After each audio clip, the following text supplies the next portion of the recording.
प्रकृति की अनुपम कृति, भारत का मुकुट हिमालय अपनी अद्भुत सौंदर्यता व रहस्यमय कृतियों का भंडार है।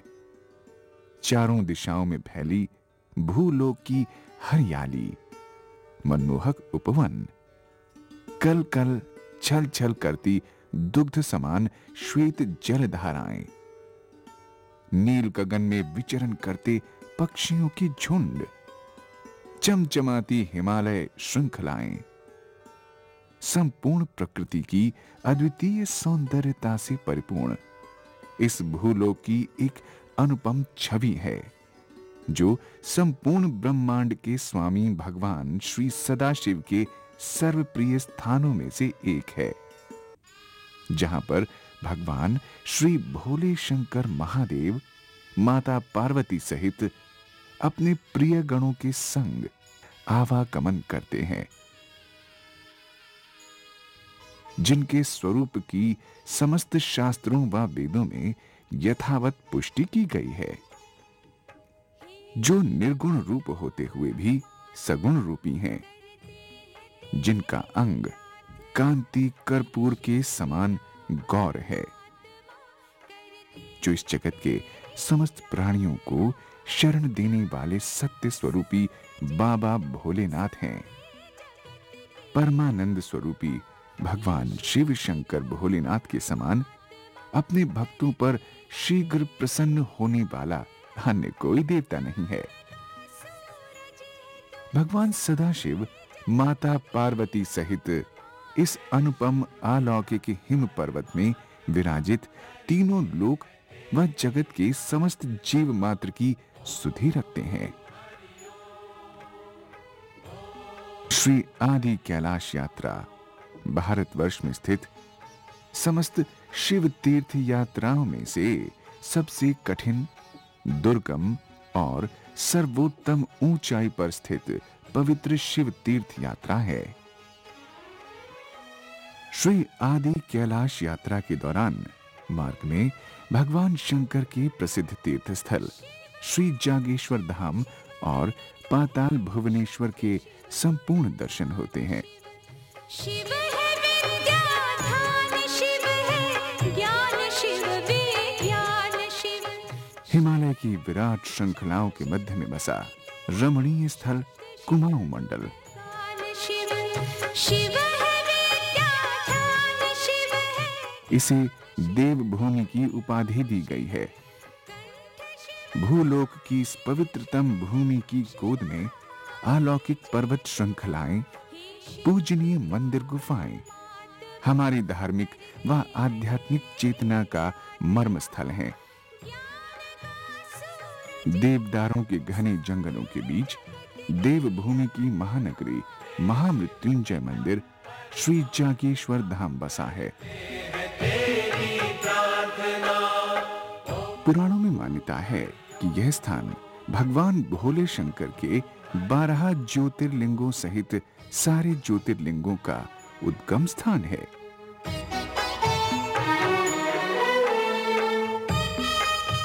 अगर इसके गर्भगृह या मंडप में बैठकर महामृत्युंजय मंत्र का विधिवत पूजन किया जाए, अल्प मृत्यु, अकाल मृत्यु आदि कष्टों का शीघ्र निवारण होता है और मनोवांछित फल भी प्राप्त होते हैं।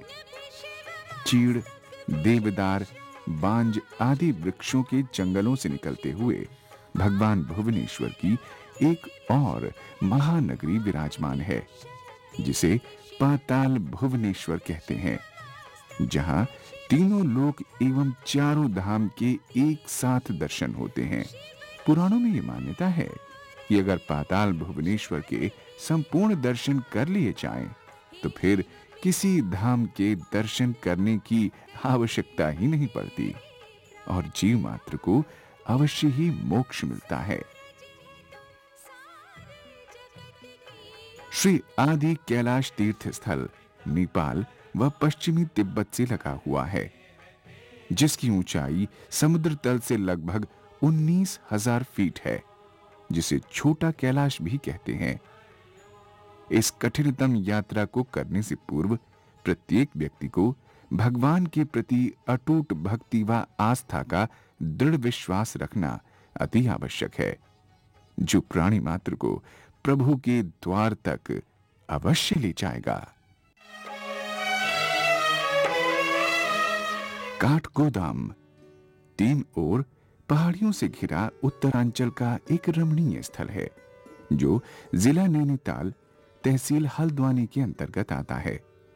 ये स्थल देवभूमि उत्तरांचल में बसे कुमाऊं मंडल के पर्यटन एवं तीर्थ स्थलों का प्रवेश द्वार है, जहां पर ऐतिहासिक एवं धार्मिक स्थल भी है। धीरे धीरे सड़क मार्ग से आगे बढ़ने पर पास ही की पहाड़ी में घने जंगलों के मध्य है माता शीतला देवी का सुंदर मंदिर विराजमान है, जहां नित्य मां के दर्शन को भक्तों की भीड़ सदैव लगी रहती है। मार्ग में थोड़ा आगे चलने पर पवित्र गौला नदी आती है, जहां यात्री रुककर स्नान कर सकते हैं। इसके ठंडे जल में नहाने से शरीर के अंदर एक अद्भुत शक्ति का अनुभव होता है। इसी नदी के तट पर एक प्राचीन शिव मंदिर भी है। तीर्थयात्री इसके दर्शन करते हैं।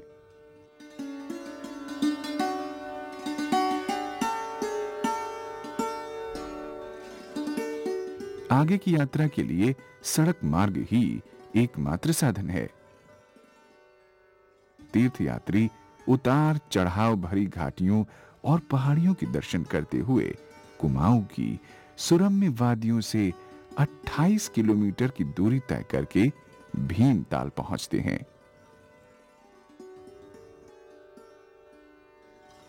भीमताल, जहां पर एक विशाल सरोवर के दर्शन होते हैं।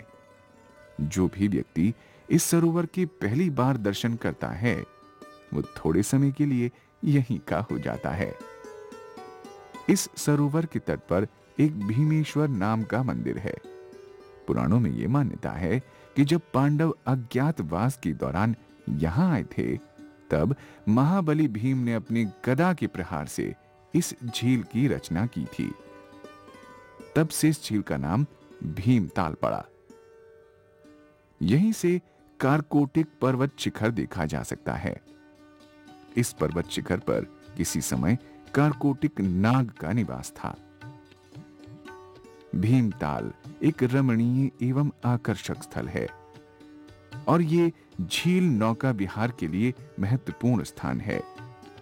यहां पर आसपास का वातावरण तीर्थयात्रियों को शांति एवं शीतलता प्रदान करता है। यात्रा के अगले चरण में मनोहारी प्राकृतिक वादियों से गुजरते हुए यात्री चारों ओर पहाड़ियों से घिरे स्थल भवाली पहुंचते हैं, जो प्राकृतिक उत्पादनों का भंडार है। यहां पर रसीले फल व कंदमूल प्रचुर मात्रा में मिलते हैं।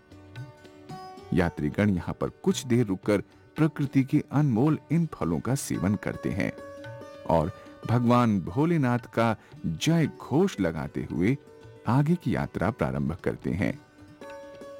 यात्रा के अगले चरण में भवाली से 8 किलोमीटर दूर कैंची धाम पहुंचते हैं। बाबा नीम करौली महाराज द्वारा स्थापित यह मंदिर कैंची धाम तीर्थयात्रियों के लिए महत्वपूर्ण पड़ाव बन गया है। यहां पर प्रतिवर्ष 15 जून को एक विशाल भंडारे का आयोजन होता है, जहां पर 1 लाख की संख्या में भक्त लोग भंडारे में भाग लेते हैं और प्रसाद ग्रहण करके बाबा नीम करौली के प्रति अपनी आस्था व्यक्त करते हैं। कैंची धाम के दर्शनों के उपरांत उतार चढ़ाव, घुमावदार सड़कों, कल कल छल छल करती नदियों की घाटियों के मध्य गुजरते हुए जनपद अल्मोड़ा में प्रवेश करते हैं। यह स्थल पर्यटन के लिए विश्व प्रसिद्ध है, जो आज से कई वर्ष पूर्व कत्यूरी वंश के साम्राज्य का एक हिस्सा था। यहां से आगे बढ़ते हुए लगभग 3 किलोमीटर की दूरी पर एक प्रसिद्ध मंदिर स्थापित है, जो गोलज्जू महाराज चितई मंदिर के नाम से विख्यात है। चीड़ के घने जंगलों के मध्य बसे गोलज्यू महाराज के दरबार की अद्भुत एवं अलौकिक शक्ति परिपूर्ण है, जहां नित्य हजारों श्रद्धालुओं की भीड़ दर्शनों के लिए सदैव आतुर रहती है। यहां पर कोई भी भक्त अपनी मनोकामना एक पत्र में लिखकर मंदिर के परिसर में बांधते हैं और इस प्रकार उनकी मन्नत अति शीघ्र पूर्ण होती है। मन्नत पूरी होने पर प्रसाद एवं घंटी चढ़ाने की एक परंपरा है, जिससे गोलज्यू महाराज की कृपा अपने भक्तों पर सदैव बनी रहती है। श्रद्धालुओं द्वारा यहां पर विशाल घंटियां भेंट स्वरूप चढ़ाई गई हैं, जो मंदिर परिसर में गुंजायमान रहती हैं। यात्रा के अगले चरण में ओम नमः शिवाय का जय घोष करते हुए देवदार, बांज, चीड़ के ऊंचे ऊंचे घने जंगलों के मध्य मनोरम वादियों से निकलते हुए यात्रीगण श्री जागेश्वर धाम पहुंचते हैं। ॐ त्र्यम्बकं यजामहे सुगन्धिं पुष्टिवर्धनम् उर्वारुकमिव वन्दनान् मृत्योर्मुक्षीयमामृतात्। देवदार के वृक्षों से घिरी यहाँ की सारी घाटी अपने आप में एक अद्भुत दृश्य प्रस्तुत करती है। मार्ग के दोनों तरफ घने वृक्षों की श्रृंखलाओं को देखकर ऐसा प्रतीत होता है कि मानो भगवान भोले शंकर ने अपने निवास के लिए इस भूलोक में स्वर्ग जैसा स्थान स्वयं अपने कर कमलों से निर्मित किया हो। इस मनोहारी स्थल के दर्शन से मन पुलकित हो जाता है और साक्षात्कार होता है कि यही वो पवित्र स्थल है जो हमारे हृदय की कल्पनाओं में था। जैसे ही यात्री मंदिर परिसर में पहुंचते हैं तो एक प्राचीन मंदिर की श्रृंखलाएं आरंभ हो जाती हैं, जिसको देखकर मन में अनायास ही यह प्रतीत होता है कि इस दुर्गम स्थल में किसने इनका निर्माण कराया होगा। इन मंदिरों की शैली अत्यंत प्राचीन है तथा पुरातत्व विभाग द्वारा संरक्षित है। यहाँ पर एक या दो मंदिर न होकर बल्कि 124 मंदिर स्थापित हैं। प्राचीन इतिहास के अनुसार ये मंदिर 18वीं शताब्दी में कत्यूरी वंश के शासकों द्वारा बनाए गए थे।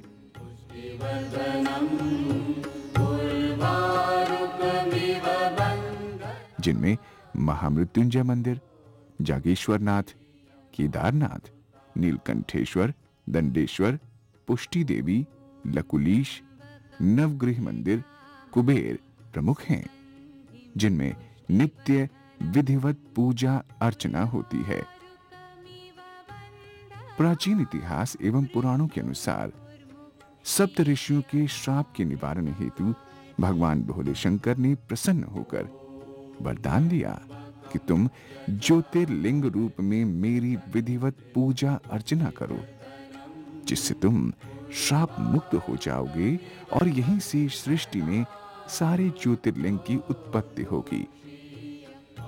श्री जागेश्वर का प्राचीन महामृत्युंजय मंदिर 12 ज्योतिर्लिंगों सहित सारे लिंगों का उद्गम स्थान है। सुगंधिं पुष्टिवर्धनम् उर्वारुकमिव। यहीं से ज्योतिर्लिंगों की उत्पत्ति हुई, जिसके पौराणिक, ऐतिहासिक तथा पुरातत्वीय प्रमाण प्रचुर मात्रा में मिलते हैं। पुराणों में यह भी उल्लेख है कि नागेश्वर ज्योतिर्लिंग को ही जागेश्वर ज्योतिर्लिंग माना गया है।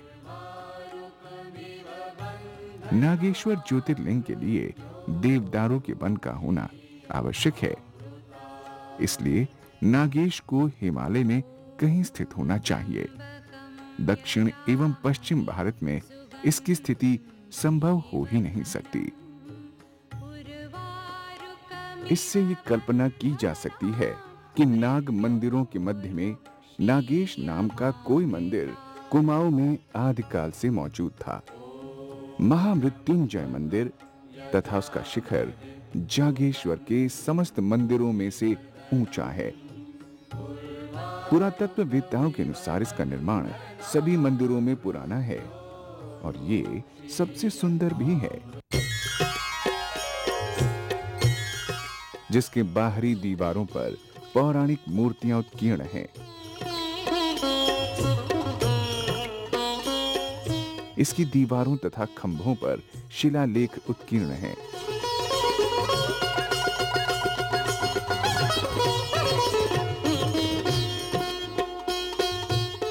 जो अलग अलग शताब्दी के हैं।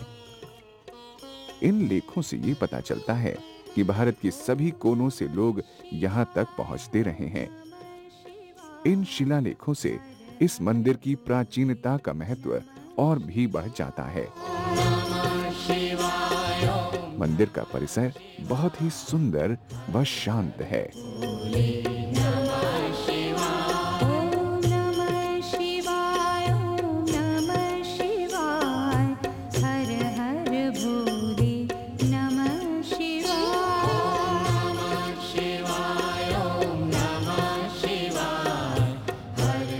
श्री जागेश्वर मंदिर के मुख्य द्वार पर नंदी व स्कंदी दो द्वारपाल हैं, जो अपने आयुधों को लेकर विद्यमान हैं। यहाँ भगवान शिव शक्ति के अंदर निवास करते हैं।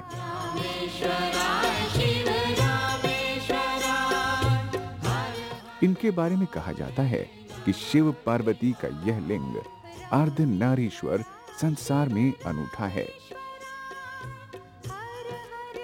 इन्हीं लिंग के अनुरूप मंदिर के बाहर देवदारों के विशाल वृक्ष भगवान शिव के लिंग की भांति नीचे से एक व ऊपर से दो भागों में विभक्त हो गया है, जिस कारण इन वृक्षों को भगवान शिव का स्वरूप माना जाता है। हर हर बोले नमः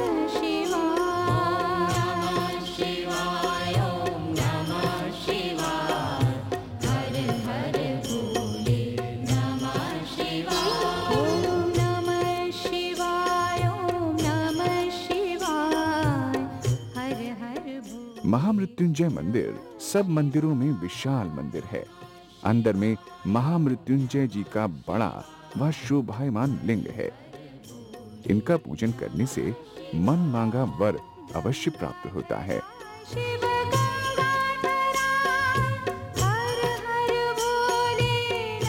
मंदिर परिसर में एक हवन कुंड है, जहां पर यज्ञ हवन कराने से समस्त मनोकामनाएं पूर्ण हो जाती हैं।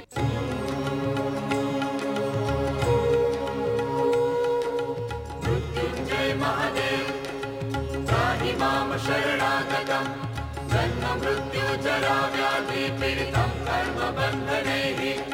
मृत्युंजय महादेव त्राहि माम शरणागतम् जन्म मृत्यु जरा व्याधि पीडितं कर्म बन्धनैः। मृत्युंजय महादेव त्राहि माम शरणागतम् जन्म मृत्यु जरा व्याधि पीडितं कर्म बन्धनैः। समय समय पर यहाँ भक्तगणों द्वारा यज्ञ अनुष्ठान करवाया जाता है। इस मंदिर में स्थित शिवलिंग की भव्यता और विशालता को देखकर आदि गुरु शंकराचार्य बहुत प्रभावित हुए। उन्हें इसके सिद्ध स्थल होने की अनुभूति हुई। इनके आने से पूर्व कुछ दुष्ट प्रकृति के लोग दूसरों के प्रति दुर्भावना की मनोनीतियां भी मांग लेते थे। इसी कारण आदि गुरु शंकराचार्य ने इसी मंदिर में बैठकर इस शिवलिंग का कीलन किया। कहा जाता है कि उसके बाद से इस प्रकार की कोई घटना नहीं हुई। इस मंदिर के बारे में ये भी मान्यता है कि इसके गर्भगृह या मंडप में बैठकर यदि विधिवत महामृत्युंजय मंत्र का पाठ किया जाए तो अनेकों सिद्धियां प्राप्त हो जाती हैं और अल्प मृत्यु, अकाल मृत्यु निवारण, मार्केश, काल सर्प योग आदि कष्टों एवं रोगों का शीघ्र निवारण हो जाता है। यह स्थान हजारों वर्षों से अनेकों ऋषि मुनि देवी देवताओं द्वारा किए गए मंत्र पाठ के कारण स्वतः सिद्ध पीठ हो गया। यहाँ पर विशेष पूजा शिवरात्रि, बैसाखी तथा कार्तिक पूर्णिमा में की जाती है। श्रावण मास की पूजा महीने भर चलती रहती है। उस समय भक्तगण हजारों लाखों की संख्या में यहाँ आते हैं और सबकी मनोकामनाएं पूर्ण हो जाती हैं। विशेष रूप से संतान की इच्छा से मनौती मानने वालों की अभिलाषा अवश्य पूर्ण होती है। जागेश्वर के मंदिर समूह में दक्षिण में जटा गंगा बहती है। यह गंगा यहाँ से 3 किलोमीटर की दूरी से निकलती है। इसके जल से भगवान के स्नान की व्यवस्था होती है। महामृत्युंजय मंदिर का जीर्णोद्धार महाराज विक्रमादित्य ने किया था और उसके बाद आदि गुरु शंकराचार्य ने पुनः प्राण प्रतिष्ठा की और वहां के स्थानीय भट्ट ब्राह्मणों को सदैव मंदिरों की सेवा करने के लिए नियुक्त किया, जो आज भी मंदिर की सेवा करते हैं। श्री जागेश्वर मंदिर परिसर में कुछ ऐसी आध्यात्मिक शांति व आकर्षण है कि जो भी व्यक्ति किसी प्रकार यहाँ एक बार आता है वो स्वतः ही यहाँ का हो जाता है। मंदिर के प्रति उसकी श्रद्धा स्वतः जागृत हो जाती है, चाहे उस व्यक्ति में भगवान शिव अथवा धर्म के प्रति आस्था न भी हो। मृत्युंजय महादेव त्राहि मां शरणागतं जन्म मृत्यु जरा व्याधि पीडितं कर्म बन्धनैः।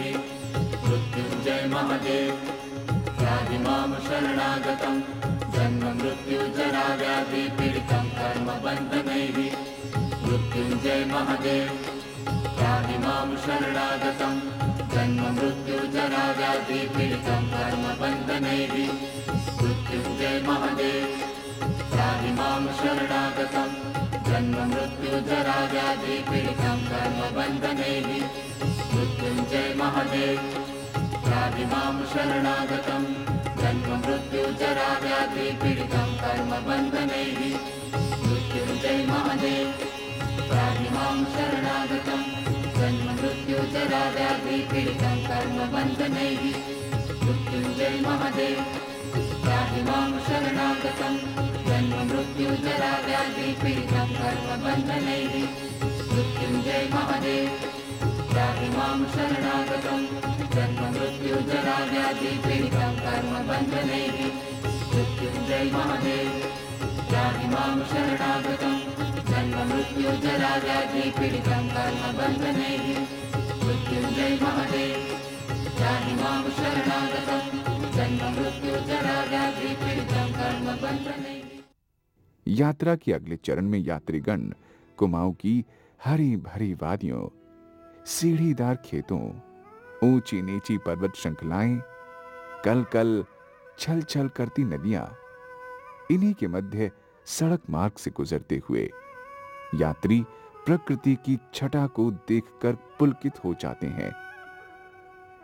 मध्य हिमालय की घाटियों में बसे पिथौरागढ़ जिले के सरयू एवं पूर्वी रामगंगा नदी के बीच स्थित पाताल भुवनेश्वर की छवि अद्वितीय है, जो अल्मोड़ा से लगभग 94 किलोमीटर की दूरी पर स्थित है। यह स्थल रमणीय पहाड़ियों से घिरा बड़ा ही मनोरम और प्राकृतिक सौंदर्य से परिपूर्ण है। चारों ओर देवदार और बांज के वृक्षों से घिरा ये मनोरम स्थल ऐसा लगता है मानो चांदनी रात में आसमान के अनगिनत तारों की छटा बिखेर रहा हो। यह पवित्रतम गुफा मंदिर अपने आप में एक दिव्य स्थल है।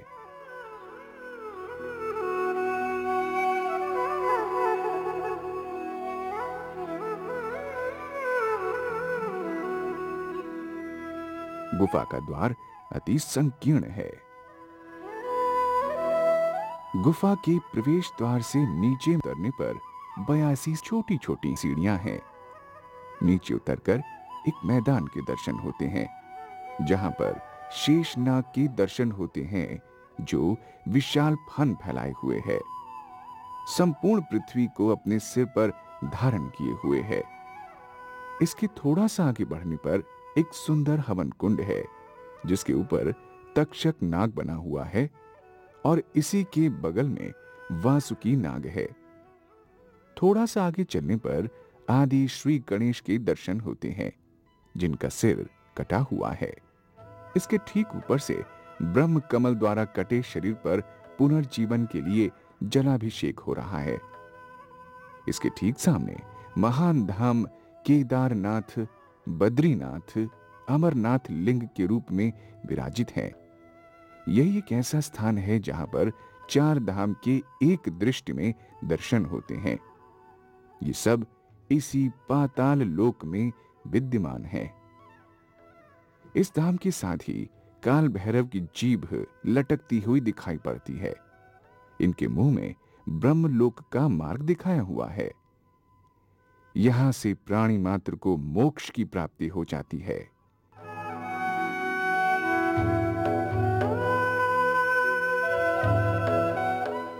इस भुवनेश्वर की नगरी में चारों युगों को लिंग रूप में दिखाया गया है, जिसमें कलयुग सबसे बड़ा है। ये मान्यता है कि जिस दिन ये लिंग अपने समांतर ऊपर छू लेगा, उस दिन कलयुग की अवधि समाप्त हो जाएगी। पाताल भुवनेश्वर में जहां से लोग प्रवेश करते हैं, उसे धर्म का द्वार कहते हैं।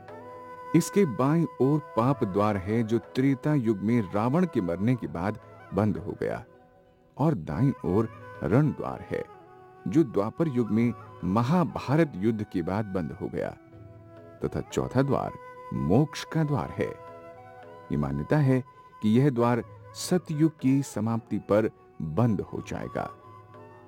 मानस खंड के अनुसार अयोध्या के सूर्यवंशी राजा ऋतुपर्ण को संयोग से इस गुफा मंदिर के दर्शन हुए, और यह भी कहा गया है कि आदि गुरु शंकराचार्य 8वीं शताब्दी में हिमालय की संपूर्ण यात्रा के दौरान इस गुफा मंदिर में पहुंचे थे, और यहां पर स्थापित त्रिमुखी शिवलिंग को उन्होंने ही स्थापित किया था। इस लिंग में भगवान ब्रह्मा, विष्णु और महेश के दर्शन किए जा सकते हैं।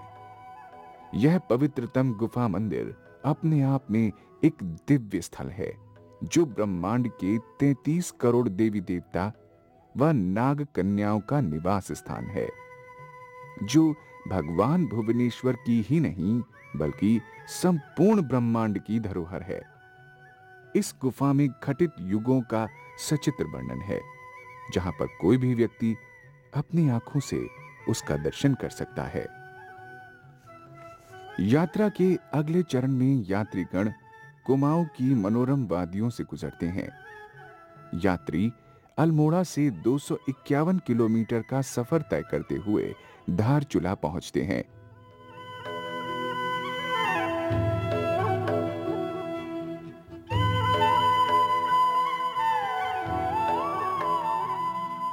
धारचूला चारों तरफ पहाड़ियों से घिरा एक रमणीय स्थल है, जो काली नदी के तट पर बसा हुआ नेपाल सीमा से लगा है।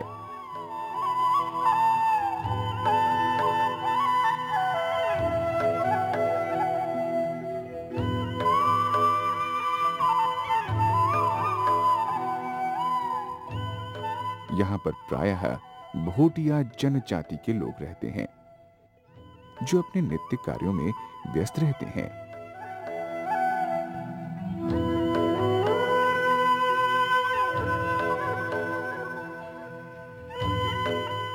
नेपाल सीमा से लगे होने के कारण नेपाल से व्यापार का यहीं से आदान प्रदान होता है। यहां पर नेपाल देश के नोट भी देखे जा सकते हैं। एक ओर काली नदी का विहंगम दृश्य और आसमान में लुभावनी बादलों का मनमोहक दृश्य यात्रियों के मन को झकझोर देता है। यात्री कुमाऊं विकास मंडल निगम के अतिथि गृह में जलपान एवं विश्राम करते हैं।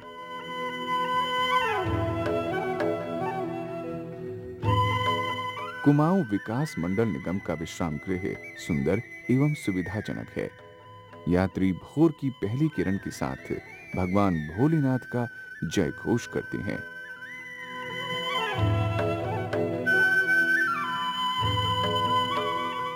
धारचूला में यात्री अपनी यात्रा आरंभ करने से पूर्व एक ग्रुप फोटोग्राफ खींचते हैं। आगे की यात्रा मोटर मार्ग से प्रारंभ करते हैं। मार्ग में यात्रियों को कई कठिनाइयों का सामना करना पड़ता है। कहीं टूटी सड़कें तो कहीं पर ऊपर से गिरती जलधाराएं हैं, जहां यात्रियों को इन विषम परिस्थितियों से गुजरना पड़ता है। चलो रे चलो भोले के द्वार, भोले ने पुकारा चलो भोले के सहारे, रास्ते के कांटे कंकर चुन लेगा वो शिव शंकर। सड़क मार्ग बहुत तंग है। यात्रियों का वाहन ऊपर से गिरती हुई जलधारा के नीचे से निकलता है।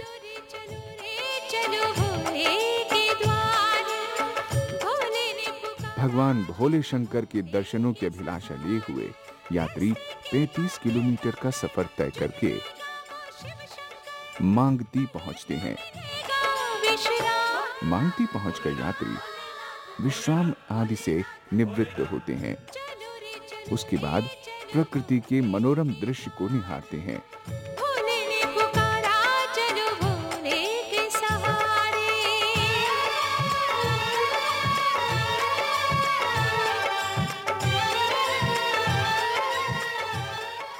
यात्रा के अगले दिन वो शुभ घड़ी आती है।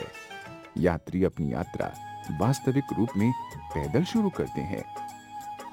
यहीं से यात्रियों को आगे की यात्रा के लिए पोटर व घोड़े आदि मिलते हैं।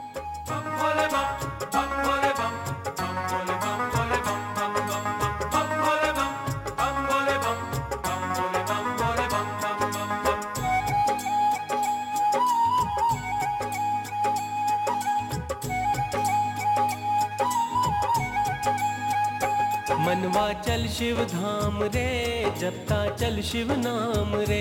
मनवा चल शिव धाम रे, जपता चल शिव नाम रे। मनवा चल शिव धाम रे, जपता चल शिव नाम रे। मनवा चल शिव धाम रे, जपता चल शिव नाम रे। व्यर्थ झमेले झंझट में कहीं हो ना जाए शाम रे। मनवा चल शिव धाम रे, जपता चल शिव नाम रे। मनवा चल शिव धाम रे, जपता चल शिव नाम रे।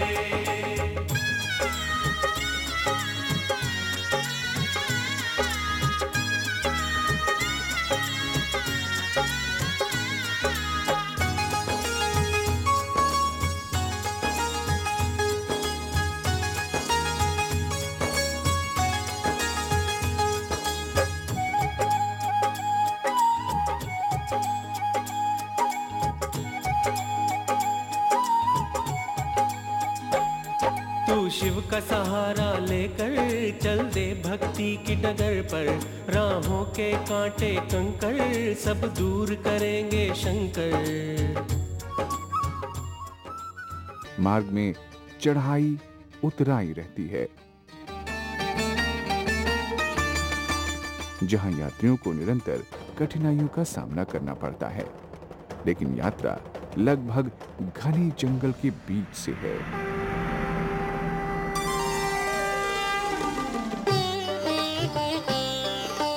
रास्ते में छोटे छोटे मंदिरों के दर्शन भी होते हैं। यहाँ यात्री कुछ पल विश्राम करते हैं। लगन तो से लागी रे वो डमरू वाले,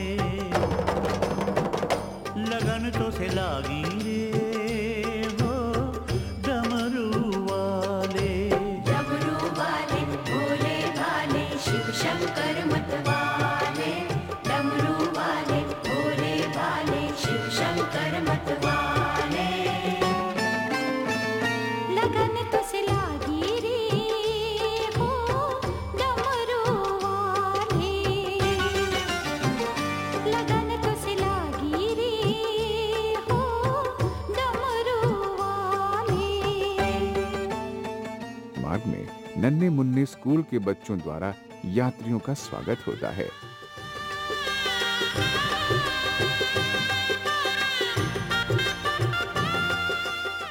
यहां से आगे की यात्रा और भी कठिन है।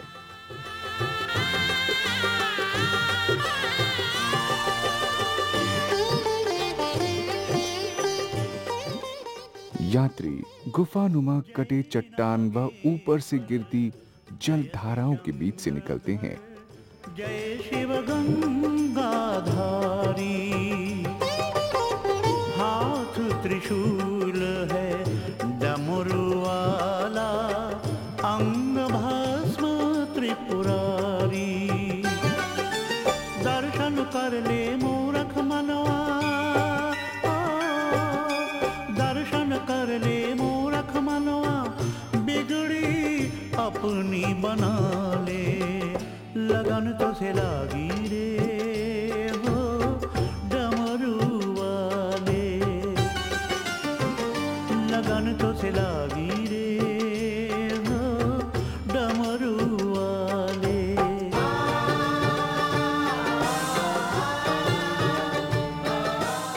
जहां मार्ग में निरंतर कठिनाइयों का सामना करना पड़ता है, जो भगवान भोलेनाथ की कृपा से सब दूर हो जाते हैं। इस कठिनतम यात्रा में यात्रियों को एक लट्ठे के ऊपर से नदी पार करनी पड़ती है। ध्यान में मेरे शिव की मूरत, ध्यान में शिव का शिवाला। प्राकृतिक दृश्यों का आनंद लेते हुए यात्री गाला पहुंचते हैं, जो समुद्र तल से 2370 मीटर और 8 किलोमीटर की दूरी पर स्थित है। रात्रि के विश्राम एवं भोजन की व्यवस्था यहीं होती है। यात्री इस दुर्गम स्थान में ऐसी सुविधा के लिए भगवान भोलेनाथ के प्रति अपनी आस्था व्यक्त करते हैं।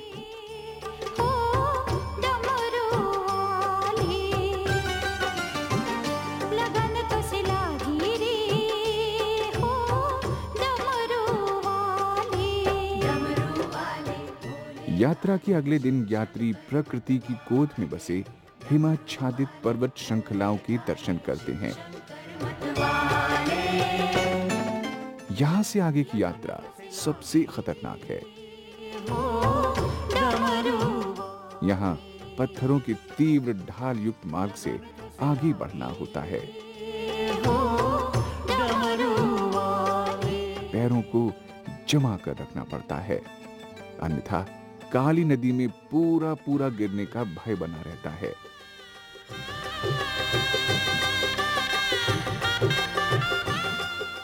यात्रा के दौरान पहाड़ी बकरियों के झुंड देखने को मिलते हैं। ये जीव प्रकृति की गोद में ऐसे विचरण करते हैं जैसे कि इनको जीवन का कोई भय ही न हो।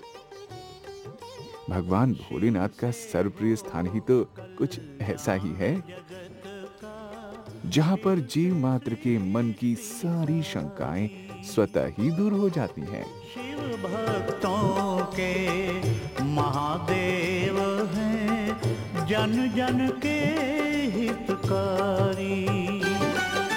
भवसागर में डगमग नैया, भवसागर में डगमग नैया, शिव जी उसे संभाले। लगन तो से लागी रे हो डमरू वाले। 18 किलोमीटर की पैदल सफर को तय करके यात्री बूंदी पहुंचते हैं, जो समुद्र तल से 2740 मीटर की ऊंचाई पर स्थित है। यहां यात्रीगण भोजन एवं विश्राम से निवृत्त होते हैं। यात्रा के अगले दिन बादलों से ढके हिमाच्छादित पर्वतों के दर्शन होते हैं। यात्री अगले चरण में छिया लेक पहुंचते हैं, जहां असंख्य फूलों के नजारे मिलते हैं। जब अपनी जटा लहराई थी पार्वती, इन रंग बिरंगी फूलों की छटा प्राणी के मन को पुलकित कर देती है। पहनाई थी वो रात्रि शिवरात्रि बन गई।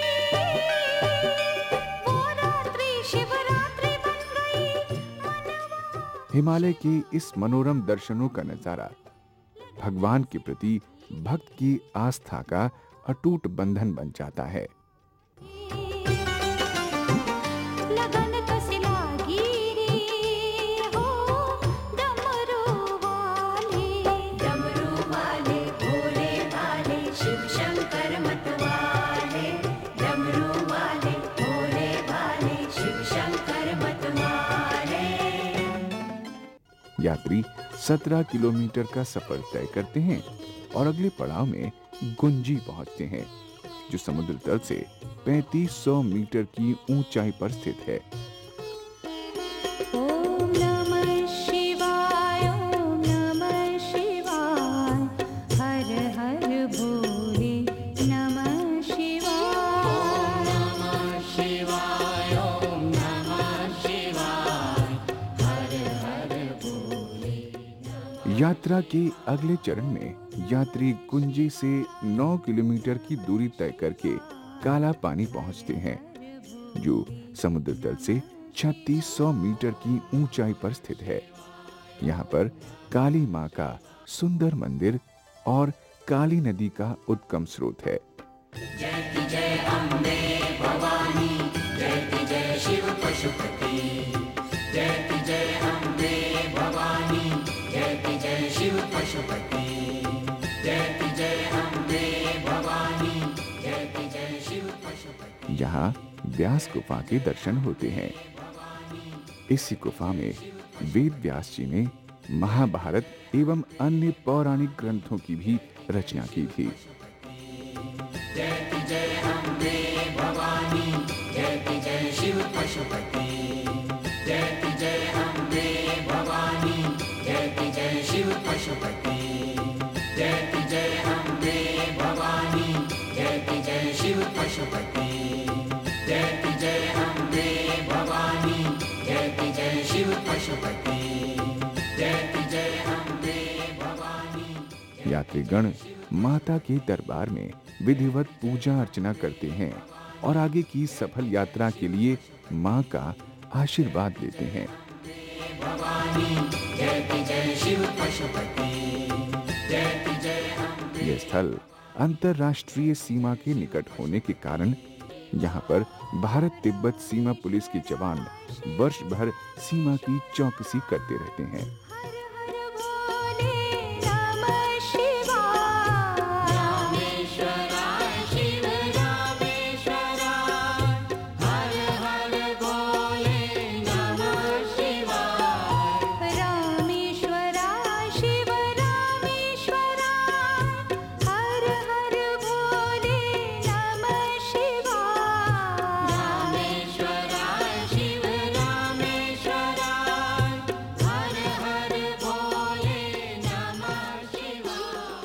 यात्रा के अगले चरण में यात्रीगण काला पानी से 7 किलोमीटर की दूरी तय करके नावी डांग पहुंचते हैं, जो समुद्र तल से 4200 मीटर की ऊंचाई पर स्थित है।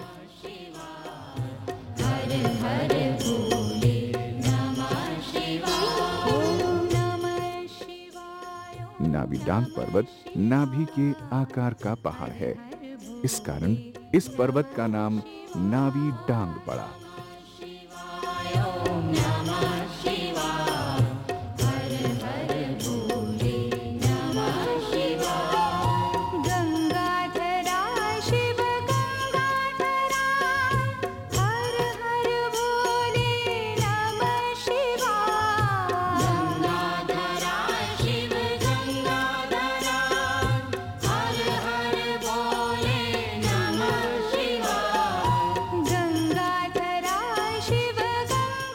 यहीं से ठीक सामने बड़े सुंदर स्पष्ट अक्षरों में एक हिमाच्छादित पहाड़ी पर साक्षात ओम पर्वत के दर्शन होते हैं, जैसे कि भगवान भोलेनाथ ने इसे अपने हाथों से अंकित किया हो।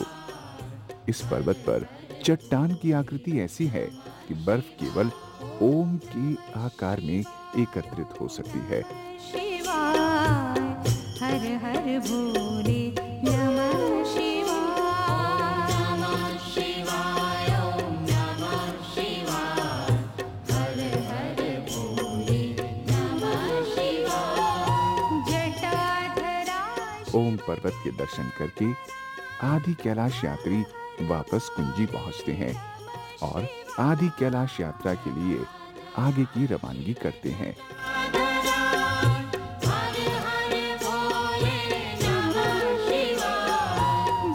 यात्रा के अगले चरण में तीर्थयात्री 16 किलोमीटर पैदल सफर तय करके कुट्टी पहुंचते हैं, जो समुद्र तल से लगभग 4200 मीटर की ऊंचाई पर स्थित है। यहाँ यात्रीगण जलपान एवं विश्राम करते हैं। कुट्टी को आदि कैलाश का प्रवेश द्वार भी कहते हैं। अब आगे की यात्रा प्रारंभ होती है।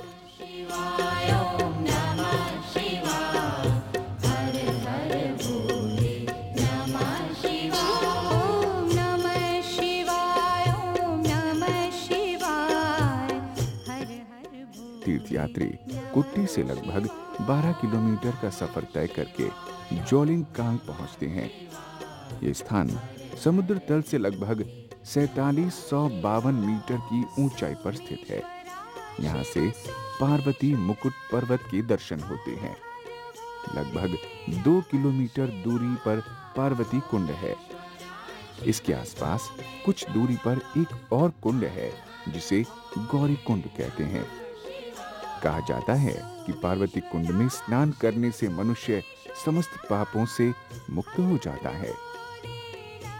इस कुंड के समीप शिव पार्वती का एक सुंदर मंदिर स्थित है। यही वो पतित पावन भूमि है जहां से संपूर्ण श्री आदि कैलाश के भव्य दर्शन होते हैं, जो समुद्र तल से 6191 मीटर की ऊंचाई पर स्थित है और भारत देश के समस्त तीर्थ स्थानों में से सबसे अधिक ऊंचाई पर विराजमान पवित्र तीर्थ स्थान है। कैलाशवासी देवता दीनानाथ है, विश्वनाथ है। कैलाशवासी देवता दीनानाथ है, विश्वनाथ है। वामांग सोहे अंबिका दीनानाथ है, विश्वनाथ है। सृष्टि के सर्वश्रेष्ठ स्थल हिमालय की श्रृंखलाओं में विराजित श्री आदि कैलाश, जिसके दर्शन मात्र से तीर्थयात्रियों की सारी मनोकामनाएं पूर्ण हो गई।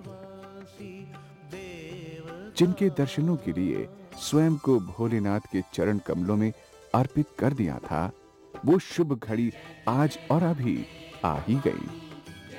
आदि कैलाश की भव्यता देख तीर्थयात्री धन्य हो गए। आखिर प्रभु का द्वार मिल ही गया, जिसकी छवि हमारी कल्पनाओं में थी। इस अनुपम सौंदर्य को देख यात्री कुछ समय के लिए अपने आप में खो गए, जिसकी छवि दृष्टि पटल से हटने का नाम ही नहीं ले रही थी। ऐसा आभास हो रहा था कि आदि कैलाश में विराजित भोले शंकर अपने प्रिय भक्तों को देख प्रसन्न मुद्रा में हो। जटा भागीरथी।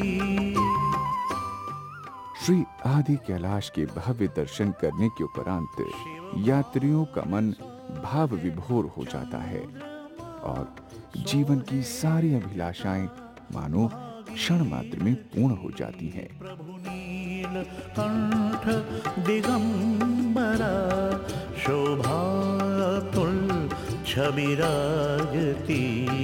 प्रभु नील कंठ। पार्वती कुंड में स्नान करने के उपरांत यात्रीगण शिव पार्वती मंदिर में पूजा अर्चना एवं हवन करते हैं। जन जन के पिता दीनानाथ है, विश्वनाथ है। और अंत में भगवान भोलेनाथ की स्तुति व आरती शिव भक्तों द्वारा की जाती है।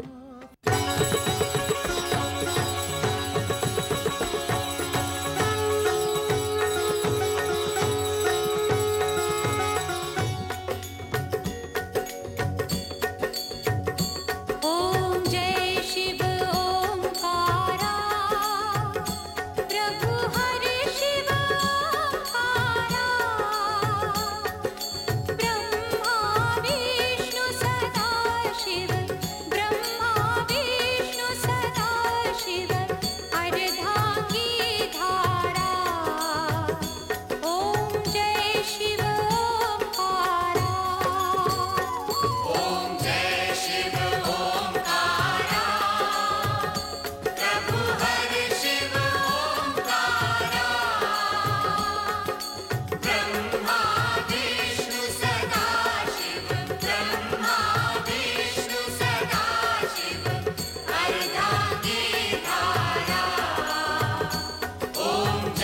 शिव ओंकारा।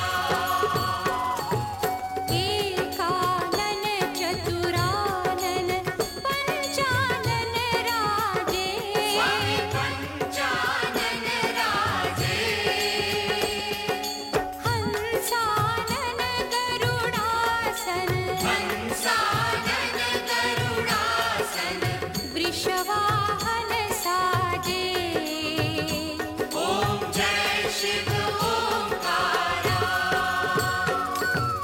दो भुज चारु चतुर्भुज दशभुज ते सोहे, स्वामी दशभुज ते सोहे। तीनों रूप निरखता, तीनों रूप निरखता। त्रिभुवन मन मोहे, ओम जय शिव ओंकारा। यक्षमाला वनमाला मुंडमाला धारी, स्वामी मुंडमाला धारी। चंदन मृग मद चंदा, चंदन मृग मद चंदा।